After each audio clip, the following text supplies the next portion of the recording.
This video we're going to discuss the accessory organs of the skin. That's going to be hair, nails, and our last one, we'll do a separate one just on glands because there's so many of them.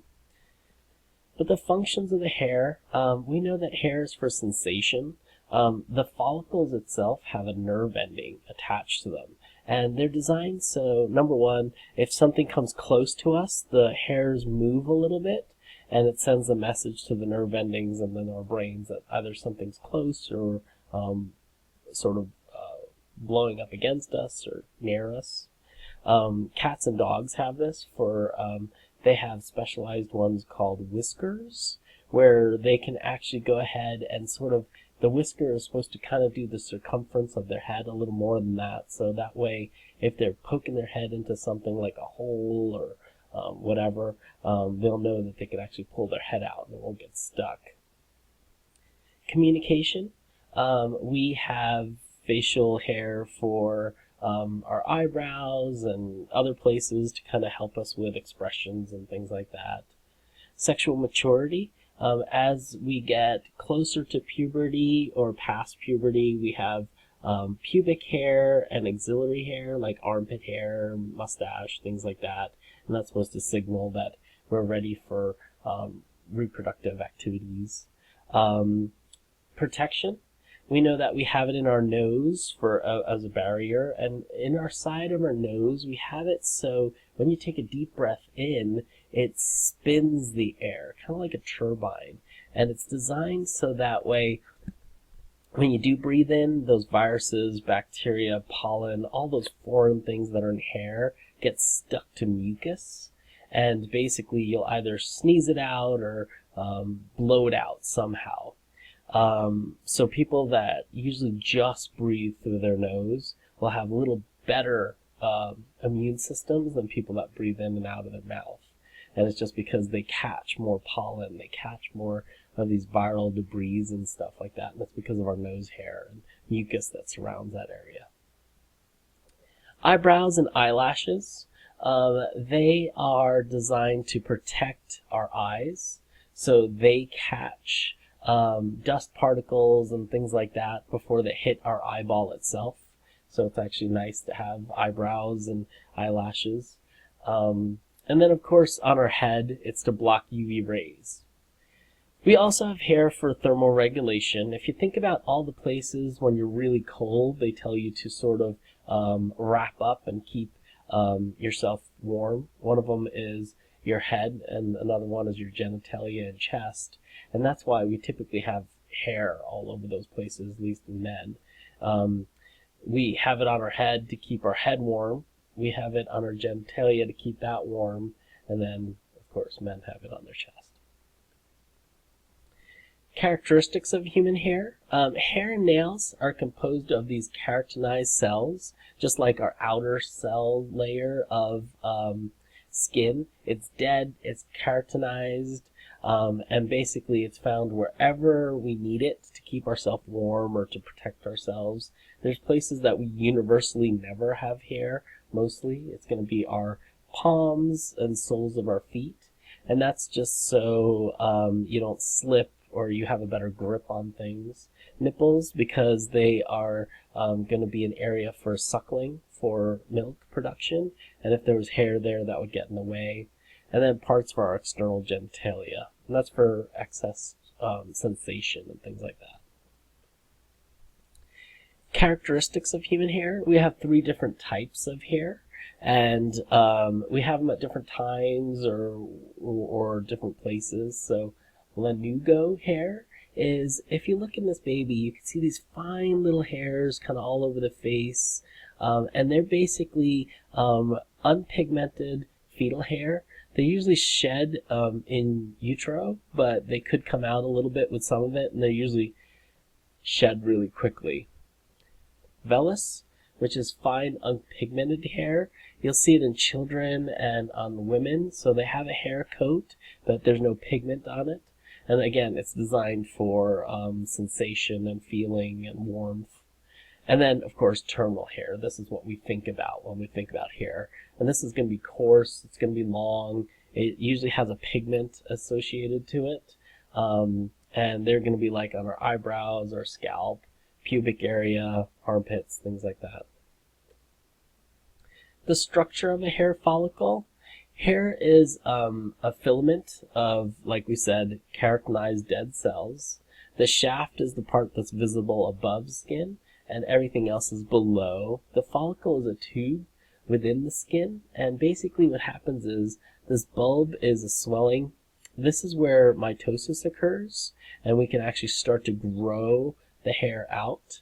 And this hair is definitely going to be vascularized tissue, so there's going to be blood that kind of comes up to this area and sort of supports it, but then eventually it's going to grow out to be dead.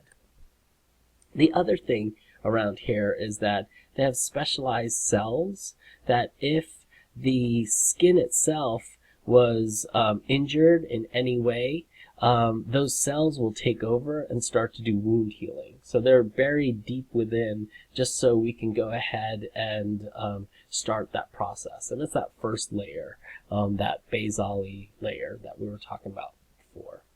But this hair shaft is what we usually see that pokes out above the skin. We have the hair follicle itself, the hair root, and then the hair pilla. We'll discuss those in our next one. Hair receptors basically are designed to detect movement and things like that.